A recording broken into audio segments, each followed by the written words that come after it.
बाबा जी ने जो बात कही है, शायद आप उनकी बात से सहमत हों, शायद ना हो।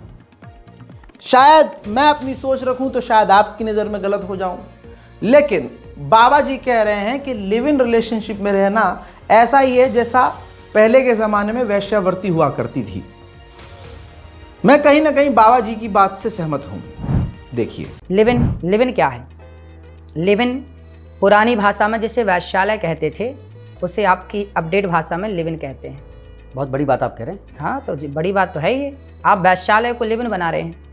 वैश्यालय है ये, यानी लिव इन में जो रहते हैं, जो स्त्रियां या लड़कियां या बालिकाएं, वो वैश्या, आप उनको वैश्या कह रहे हैं? आप बताइए, विवाह के पहले आपने एक पुरुष से, एक स्त्री से, दूसरे पुरुष से, दूसरी स्त्री से, जो नाना प्रकार के, जो सबके सामने अपने आप को परोसता रहे, पुराने लोग तो इसे वैश्य ही कहते थे ना। आप क्या कहते हैं आपकी भाषा में? आप इसे सती सावित्री कहेंगे? बताइए।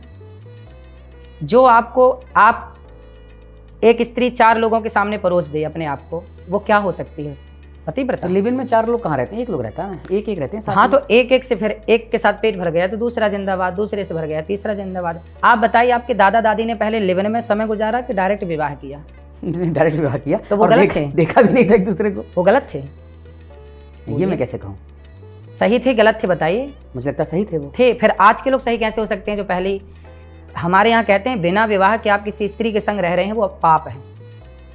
बिना विवाह के आप किसी पुरुष के संग रह रहे हैं वो पाप है। वो एक वैश्यालय को आपने लिव इन नाम दे दिया। नहीं, अब ये लोग तो कहता है ना, ये जवान लड़का लड़की की कंपेटेबिलिटी मिलनी चाहिए। अभी मेरे दोस्तों, आपकी क्या सोच है वो आप लिख सकते हैं कमेंट में, लेकिन यही बाबा हैं जो बड़ी हाईलाइट में रहते हैं। लेकिन फ़िलहाल ये दुबई जब गए थे तो इतना इम्प्रेस हुए कि इन्होंने आने के बाद अंधभक्तों की और सरकार की बेहतरीन लेवल पर धुलाई कर दी है। लोगों का मुंह देखने लायक था और सोशल मीडिया पर अंधभक्त इस वीडियो से बचते हुए नजर आ रहे हैं। बाबा को सुनो भक्तों।